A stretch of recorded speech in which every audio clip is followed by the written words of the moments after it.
अस्सलाम वालेकुम एवरीबॉडी। उम्मीद करता हूं कि यार आप सब खैरियत से होंगे। यार आज हम एक बहुत ही स्पेशल वीडियो पर रिएक्शन करने वाले हैं। आपको याद होगा कुछ टाइम पहले ध्रुव भाई ने एक सूडान के ऊपर वीडियो बनाई थी। आज हम उसी वीडियो के ऊपर रिएक्शन करने वाले हैं। तो बेसिकली हम ध्रुव भाई के ऊपर एक पूरी सीरीज स्टार्ट कर रहे हैं, जिसमें आपको हर एक वीडियो ध्रुव भाई की लाइन बाय लाइन मिलेगी। और ध्रुव भाई की वीडियोस काफी लंबी होती हैं, तो उसको हम 2 पार्ट में बनाया करेंगे, क्योंकि ध्रुव भाई की वीडियोस पर रिएक्शन करने में बहुत टाइम कंज्यूम होगा। तो अभी देखते हैं ध्रुव भाई ने सूडान के ऊपर क्या क्या नॉलेज दिया है। हमें तो पता ही है सूडान के हालात क्या चल रहे हैं अभी। तो गाइस वीडियो को स्टार्ट करते हैं बिना देरी के। आपका टाइम भी कीमती है और वीडियोस को भी देखना है। तो गाइस स्टार्ट करते हैं। एक सेकंड गाइस, मैं जरा हेडफोन पहन लूं। हेडफोन पहनना भूल गया था मैं। हाँ तो गाइस अब वीडियो को स्टार्ट करते हैं हम ध्रुव भाई की। देखते हैं ध्रुव भाई ने कैसे कैसे नॉलेज हमें प्रोवाइड की है। तो आइए स्टार्ट करते हैं वीडियो। नमस्कार दोस्तों, यूनाइटेड नेशंस के अनुसार इस वक्त सूडान में दुनिया की सबसे बड़ी ह्यूमैनिटेरियन क्राइसिस चल रही है। बहुत क्राइसिस चल रही है जा चुका है, करोड़ों लोग बेघर हो चुके हैं और ऐसे खौफ बहुत लोगों को मार चुके हैं अब तक। ये यकीन करना मुश्किल है। 27 अक्टूबर 2025 को येल यूनिवर्सिटी की ह्यूमैनिटेरियन रिसर्च लैब ने सूडान के एल फाशर शहर से कुछ सैटेलाइट इमेजेस की एनालिसिस जारी करी। इन इमेजेस में जो दिखा वो बहुत खौफनाक। ओ भाई साहब, इसके कई ढेर जिनके आसपास इतना खून फैला हुआ था कि सैटेलाइट से ओ माय गॉड रेड दिख रहा था। इस रिपोर्ट में बताया गया कि इस शहर में लोगों के घर जा जाकर इंडिजिनस नॉन अरब ट्राइब्स की सिस्टमैटिक एथनिक क्लींजिंग की जा रही है। आइए समझते हैं कि एग्जैक्टली सूडान में हो क्या रहा है, उसके पीछे क्या कारण है। क्या कारण हो सकता है। अपने टॉपिक पर आते हैं। नक्शे में अगर हम देखें दोस्तों तो सूडान का देश अफ्रीका के ऊपर वाले हिस्से में इजिप्ट के बिल्कुल नीचे करेक्ट है भाई। इसके वेस्ट में है कई सारे अफ्रीकन देश, लिबिया, चैड और सेंट्रल अफ्रीका बिल्कुल भाई बिल्कुल जैसे, और ईस्ट में है रेड सी। वही रेड सी जिसके दूसरी तरफ सऊदी अरब और बाकी मिडिल ईस्ट मौजूद है। मिडिल ईस्ट की तरह ही लगभग 95% पॉपुलेशन सूडान की मुस्लिम्स है। स्पेसिफिकली कहा जाए तो सुन्नी मुस्लिम। हाँ भाई, सुन्नी मुस्लिम है वहाँ पे सारे है लोगों की एथनिसिटी में। देश की टोटल पॉपुलेशन लगभग 5 करोड़ लोगों की है और इसमें से 70% लोग अरब मुस्लिम्स हैं। बाकी जो 30% है उसमें अफ्रीकन ट्राइब्स हैं, जैसे कि फर, जखावा, बर्टी, नूबा। लेकिन ये सारी ट्राइब्स भी सबसे ज्यादा वहाँ पे सुन्नी है भाई। ही है। क्रिश्चियनिटी और बाकी ट्रेडिशनल अफ्रीकन रिलीजन्स की पॉपुलेशन सिर्फ 1-2% के अराउंड की है। सूडान के पूरे देश में दोस्तों रिसोर्सेज की कमी नहीं है। भाई सूडान में बहुत ही ज्यादा सोना है। यहाँ हर साल लगभग 60,000 किलो से ज्यादा सोना प्रोड्यूस किया जाता है। कंपैरिजन के लिए बताऊं तो पूरे इंडिया में जो साल भर की गोल्ड की प्रोडक्शन है वो 2000 किलो से कम है। लेकिन इतना सोना होने के बावजूद सूडान दुनिया के सबसे गरीब देशों में आता है, क्योंकि इसका 90% गोल्ड गैर कानूनी तरीकों से बाहर स्मगल कर दिया जाता है। अरे भाई साहब, सरकार की स्मगलिंग होती है वहाँ पे, बहुत ज्यादा गोल्ड स्मगलिंग। हथियार खरीदने के पैसे मिल पाते हैं। गोल्ड स्मगलिंग की वजह से हथियार खरीद पाते हैं। साल 1956 में ब्रिटिश इजिप्शियन रूल से आजादी मिलने के बाद सूडान ज्यादातर मिलिट्री और अथॉरिटेरियन रूल में ही रहा है। यहाँ सबसे लंबी डिक्टेटरशिप चलाने वाले जनरल उमर हसन अल बशीर ने साल 1989 में सिविलियन सरकार का तख्ता पलट लिया। हाँ भाई बिल्कुल। इसके बाद उन्होंने सारी पावर को अपने पास कॉन्सेंट्रेट कर लिया और 30 सालों तक राज किया। इन 30 सालों में जो कुछ बुरा बहुत हो गए यार हो वो इस देश के साथ हुआ। Economic crisis, corruption, inequality, civil war. साल 2011 में देश का बंटवारा तक हो गया जब साउथ सूडान से अलग होकर एक इंडिपेंडेंट कंट्री बन गया। इकोनॉमी की हालत इतनी बुरी है कि पिछले 17 सालों से जीडीपी नेगेटिव में रहा है। साल 2019 में इतनी खराब हालत झेलने के बाद लोग फाइनली प्रोटेस्ट करने उतरे। बड़े पैमाने पर प्रोटेस्ट भी बहुत तगड़ा हुआ अल बशीर सूडान में। आप देख सकते हो कितना तगड़ा प्रोटेस्ट चल रहा है इसमें। लेकिन फिर अनफॉर्चुनेट बात यह हुई कि इन प्रोटेस्ट को हाईजैक कर लिया गया 2 मिलिट्री जनरल्स के द्वारा। एक सूडान की आर्मी के जनरल अब्देल फतेह अल बुरहान और दूसरे इनके paramilitary group rapid support forces RSF के लीडर जनरल मोहम्मद हमदान दगालो। इन्होंने साथ में मिलकर अल बशीर को पावर से हटा दिया। लेकिन भाई जनरल में भी बहुत पावर होती है यार, पूरा डेमोक्रेसी आए, एक डेमोक्रेटिक उसको भी हटा सकते हैं। तो अगस्त 2019 को आर्मी लोगों की इस डिमांड को मान लेती है और इलेक्शन कराने के लिए तैयार हो जाती है। लेकिन इलेक्शन होने तक देश को चलाने के लिए एक केयर टेकर गवर्नमेंट बनाई जाती है। इसमें आर्मी और सिविलियन पार्टीज दोनों तरफ के लोग शामिल थे। इस केयर टेकर सरकार को काउंसिल कहा गया और अल बुरहान ने अपने आप को इस काउंसिल का हेड बना लिया और दगालो को इसका डेप्यूटी हेड बना दिया गया। यानी इन दोनों जनरल्स ने ज्यादातर पावर्स अपने पास रख ली। लोगों को लगा कोई बड़ी बात नहीं है, कुछ समय की बात है, उसके बाद देश में डेमोक्रेसी आ जाएगी। लेकिन अफसोस, अक्टूबर 2021 में अल बुरहान इस केयर टेकर सरकार को डिसॉल्व कर देते हैं और सारी पावर अपने हाथ में ले लेते हैं। First of all, we are declaring a state of emergency. Second, we are dissolving the Sovereign Council and removing the state governors. दगालो उनके डेप्यूटी बने रहते हैं और ये दोनों सूडान के दो सबसे पावरफुल लोग बन जाते हैं। लेकिन हालत बद से बदतर तब हो जाती है जब इन दोनों के खुद के बीच में एक पावर स्ट्रगल शुरू हो जाता है। मजाक नहीं कर रहा, ये दोनों आपस में झगड़ने लग भाई आपस में झगड़ने लगे। कारण था कि सूडान की आर्मी चाहती थी कि आरएसएफ को आर्म्ड फोर्सेस में मिला दिया जाए, आरएसएफ भी सूडान की आर्मी का एक हिस्सा बन जाए। लेकिन आरएसएफ इसके खिलाफ था क्योंकि ऐसा करना मतलब उसकी पावर खत्म हो जाती। आरएसएस सोच रहा था कि मेरी पावर सारी खत्म ना हो जाए। सालों तक चलने वाले इस इंटीग्रेशन के दौरान आर्मी का चीफ कौन बना रहेगा? दोनों जनरल्स में से कोई भी अपनी पावर, इन्फ्लुएंस और इसके साथ आने वाली दौलत को खोना नहीं चाहता था। यहाँ पर सोना दोस्तों, गोल्ड इस विवाद में एक बहुत मेन चीज है। वहाँ पे सोना, आर्मी और आरएसएफ अपने हिस्से सोने की वजह से ही ये सारी जंग चल रही है। सऊदी अरब और जमाना चाहती थी। जब दुबई जो हमला कर रहे हैं, अटैक कर रहे हैं सूडान पे, वो सोने की वजह से ही कर रहे हैं। आर्मी ने इसे खतरे के तौर पर देखा और 15 अप्रैल 2023 को इन दोनों के बीच सिविल वॉर शुरू हो जाती है। In April 2023, though it's disputed who fired the first shot. War की शुरुआत में आर्मी के पास ज्यादा रिसोर्सेज थे, उनके पास अपने लड़ाकू विमान थे। लेकिन आरएसएफ पिछले कुछ सालों में एक स्ट्रॉन्ग फोर्स बन चुकी थी और अब वो आर्मी पर भारी पड़ने लगी। लड़ाई की शुरुआत में ही आरएसएफ ने सूडान की राजधानी खार्तूम और प्रेसिडेंशियल पैलेस पर कब्जा जमाया। भाई सूडान में पहले से बहुत लड़ाई चलती थी। ही मार्च 2025 में आर्मी ने खार्तूम को वापस जीता। Celebrations at the palace in Khartoum. Almost a week since the army took back the palace from Rapid Support Forces, Chief Abdel Fattah al-Burhan has returned. लेकिन इसके 2 महीने बाद ही जून 2025 में आरएसएफ को बड़ी जीत मिलती है और वो लिबिया और इजिप्ट के बॉर्डर पर लगने वाले कई सारे इलाकों पर अपना कंट्रोल ले लेती है। अभी का अगर आप नक्शा देखोगे एज ऑफ अर्ली नवंबर 2025 वो कुछ ऐसा दिखता है। सूडान देश का लगभग पूरा वेस्टर्न हिस्सा आरएसएफ के कंट्रोल में है। दारफूर और कोर्डोफान वाले एरियाज इसमें शामिल हैं। दूसरी तरफ सूडान के नॉर्थ और ईस्ट में जो पार्ट्स हैं वो आर्मी के कंट्रोल में। पूरा देश एक बार फिर से बंटवारे की कगार पर है और मैं हैरान नहीं हूंगा अगर अगले कुछ सालों में हम एक बार फिर से देखने को मिले कि यहाँ पर एक नए देश का जन्म हो रहा है। मोस्ट लाइकली भाई साहब पूरा एक नया देश बना रहे हैं। ऐसा मैं इसलिए कह रहा हूँ दोस्तों क्योंकि यहाँ दोनों ही हिस्सों में कई सारी गोल्ड माइंस मौजूद है और ये दोनों ही साइड्स इस सोने का ये सोना एक दिन पूरी मानव जाति को बर्बाद करके रहेगा। इसी की वजह से लड़ाई इतनी लंबी खींचती जा रही है। लेकिन अफसोस की बात यह है कि इन दो जनरल्स के पावर स्ट्रगल की असली कीमत सूडान के आम लोगों को चुकानी पड़ रही है। यार आम लोगों का इसमें क्या कसूर?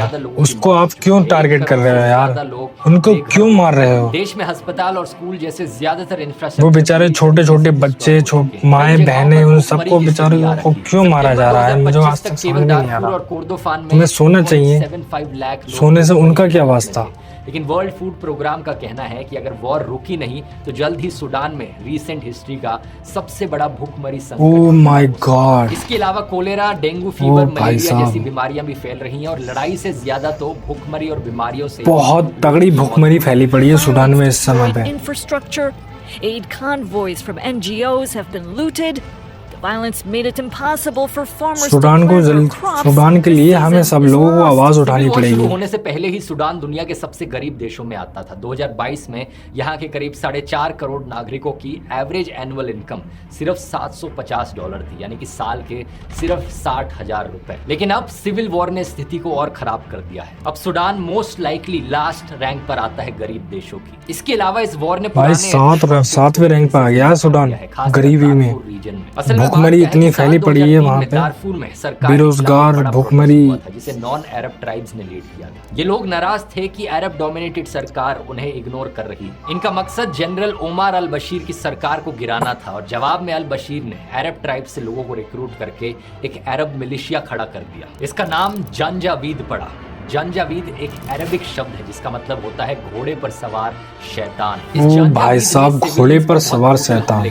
रेप और मास किलिंग्स की गई, जिसमें 2008 तक 3 लाख लोग मारे 3 लाख 20 लाख से ज्यादा 3 लाख मतलब सुन रहा है इनमें पूरा से ज्यादातर लोग फर, मसालेट और जागा बहुत तगड़ा स्कारफिट भर जाएगा लोगों से। अमेरिका ने उस वक्त इसे जेनोसाइड के बराबर बताया था और प्रेसिडेंट अल बशीर पहले ऐसे सिटिंग हेड ऑफ स्टेट बने थे जिनके खिलाफ इंटरनेशनल कोर्ट ऑफ जस्टिस में क्राइम अगेंस्ट ह्यूमैनिटी और जेनोसाइड का मुकदमा चला। इस जेनोसाइड में जनरल दगालो भी शामिल थे, जो अभी आरएसएफ के हेड हैं और उस वक्त जानजावीद से जुड़े हुए थे। ये खुद नवंबर 2004 में अदवा गांव पर हुए हमले में शामिल थे, जिसमें फर ट्राइब के 126 लोगों की मौत हुई थी। इस हमले में गांव के सभी लोगों का घर जला दिया गया था और पुरुषों को गोली मार दी गई। Oh my In God. 2003, there was a rebellion in Darfur, Oh, which bhai was sahab. mostly led by non-Arab tribes who felt discriminated against by the Arab-dominated government of President Omar al-Bashir.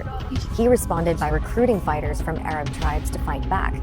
They became known as the Janjaweed. International pressure के चलते 2013 में president अल बशीर ने इस जानजावीद को rebrand करके इसका नाम rapid force रख दिया, शॉर्ट RSF। जनरल दगालो को इसका हेड बनाया गया अल बशीर के द्वारा। अब 2023 में सिविल वॉर शुरू होने के बाद यही RSF सिविल वॉर भी हो रही है, वही हो चुकी है, फिर से कर रहा है जो इसने 2003 में किया था। इस पैरामिलिट्री ग्रुप का नाम भले ही बदल दिया गया हो, लेकिन आरएसएफ के फाइटर्स की सोच वही है जो जानजावीद की थी। घोड़े पर बैठे हुए शैतान, ये उन्हीं लोगों को टारगेट कर रहे हैं जिन्हें इन्होंने 2003 के बाद किया था। नॉन अरब अफ्रीकन एथनिक ट्राइबल ग्रुप्स। 2 शहर एल जनीना और एल फशर से खास तौर पर ऐसी रिपोर्ट्स आई हैं जो बेहद डरावनी है। मई 2024 में ह्यूमन राइट्स वॉच ने कहा था कि वेस्ट दारफर के एल जनीना में मसालित ट्राइब की एथनिक क्लेंजिंग की जा रही है और अप्रैल से नवंबर 2023 के बीच यहाँ कम से कम 1000 लोगों को मारा गया है। हिस्टोरिकली ये वेस्ट दारफर का एरिया मसालित ट्राइब का घर रहा है, लेकिन HRW ने आशंका जताई है कि इतने बड़े पैमाने पर हत्याएं दिखाती हैं। भाई बहुत हत्याएं हो रही है यार वहां पे, तो मैं तो चौंक गया यार इतनी सुन के।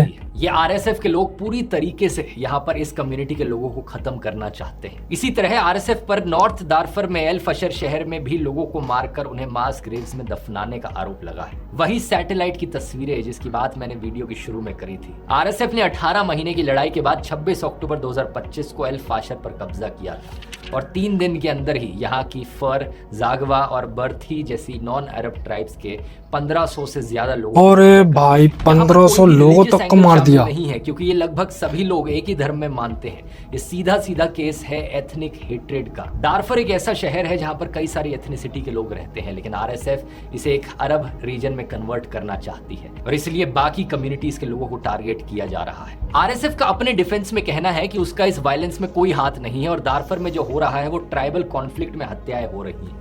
लेकिन इंटरनेट पर आरएसएफ के खुद के फाइटर्स ऐसे वीडियोस अपलोड कर रहे हैं जिनमें वो लाशों के बीच ना सिर्फ लोगों को मार रहे हैं बल्कि इसे एंजॉय भी कर रहे हैं। सोचकर देखो किस लेवल की नफरत यहाँ पर लोगों के मन में बहुत नफरत फैल चुकी है यार वहाँ पे सूडान में। लगे हैं। आरोप है कि आर्मी ने सिविलियन एरियाज में एयर स्ट्राइक्स नफरत फैला रहे हैं और साथ में मासूमों तक को मार रहे हैं यार। बुरहान जो अभी सूडान के रूलर छोटे छोटे जो बच्चे हैं उन तक को मार रहे हैं यार। अल बुरहान 2000s में दारफुर के ओवरऑल आर्मी कमांडर थे जहां पर नॉन अरब्स का जेनोसाइड हुआ था। कहा जाता है कि यहीं पर वो पहली बार दगालो के कांटेक्ट में आए और दोनों ने मिलकर रेबेलियन को क्रश किया। इतने सालों तक साथ में काम करने के बाद अब ये दोनों ही एक दूसरे को पूरी तरीके से खत्म करने पर तुले हैं और इसलिए पूरा देश अब सिविल वॉर में धकेल दिया गया है।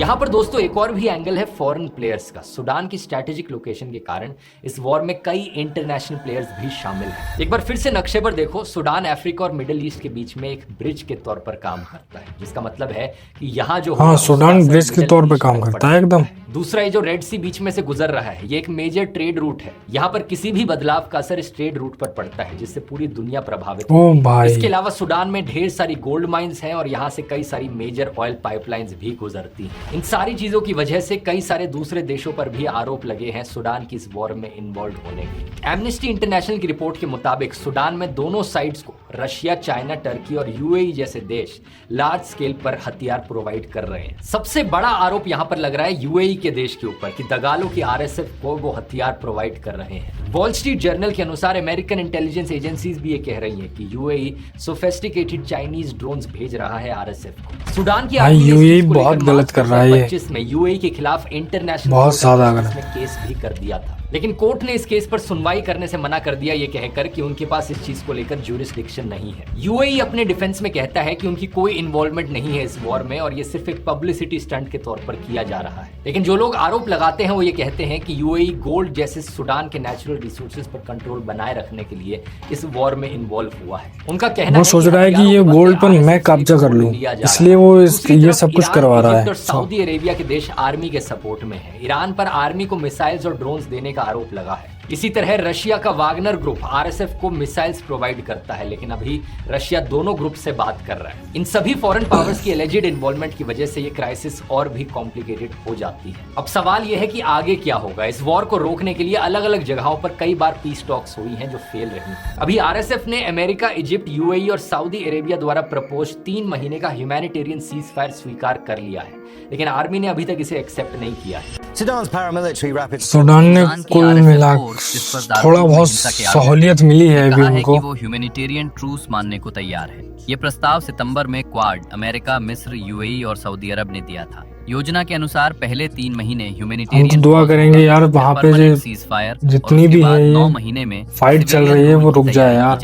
जरा जरा से बच्चे, माए, बूढ़े, बुजुर्ग, जवान की मदद करने का है, जिसमें अभी तक इंटरनेशनल कम्युनिटी सब मारे जा रहे हैं यार। यूनाइटेड नेशंस के मुताबिक सूडान में 3 करोड़ लोग यानी कि 60% पॉपुलेशन को मदद की जरूरत है। इसके लिए 2025 में उन्हें करीब $4.2 बिलियन चाहिए होंगे, लेकिन दुनिया भर से उन्हें अभी तक सिर्फ $1.45 बिलियन तक की ही एड मिली है। इसी तरह यूएनएचसीआर को सूडान और उसके पड़ोसी देशों में रेफ्यूजीज की मदद के लिए $1.11 बिलियन चाहिए, लेकिन उसे अभी तक सिर्फ 35% एड मिली है। सूडान की ये पूरी कहानी भाई कुछ ना कुछ तो करना पड़ेगा सभी देशों को मिलकर उसके सूडान के लिए, नहीं तो वो बर्बाद हो जाएगा यार। सिर्फ इनकी सत्ता और पैसे की भूख ने पूरे देश को तबाह करके रख दिया है। इतने भारी नेचुरल रिसोर्सेज होने के बावजूद भी ये दुनिया का सबसे गरीब देश बने। बताओ यार, और अनफॉर्चुनेट चीज ये है जिसमें मेन सोने की खदान है वो इतना गरीब देश होकर बना बैठा। बताओ, का खुद कुछ नहीं जा रहा, इसलिए इसे द फॉरगॉटन वॉर भी कहा जाता है। इतिहास के पन्नों में आज 2025 में एक और जेनोसाइड होने की कगार पर है, लेकिन अगर पूरी दुनिया इस पर ध्यान दे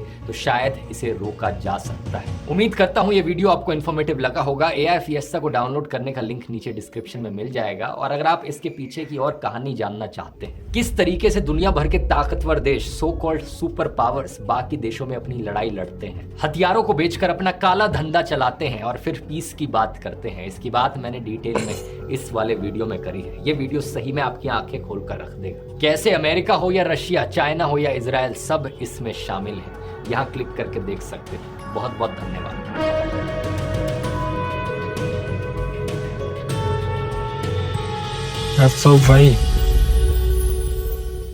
भाई बहुत ही जुल्म हो रहा है यार सूडान पर। कुछ ना कुछ तो जरूर करना पड़ेगा। सीज फायर तो होना चाहिए वहां पे। हम लोग दुआ करेंगे कि वहां पे जल्द से जल्द सीज फायर हो जाए। और ध्रुव भाई ने बहुत ही तगड़ी इंफॉर्मेशन निकाली है जो हमें सबको देखनी चाहिए इस वीडियो में। ध्रुव भाई के ओरिजिनल चैनल पे भी आप जाके देख सकते हैं, वीडियो है। तो थैंक यू सो मच ध्रुव भाई, जो आपने इतनी इन्फॉर्मेटिव वीडियो निकाली। अगर आपको गाइस वीडियो इन्फॉर्मेटिव लगी हो तो चैनल को सब्सक्राइब करना, ध्रुव भाई के चैनल को भी सब्सक्राइब कर देना। उम्मीद करता हूँ ध्रुव भाई कॉपीराइट मत देना आप। Thank you so much.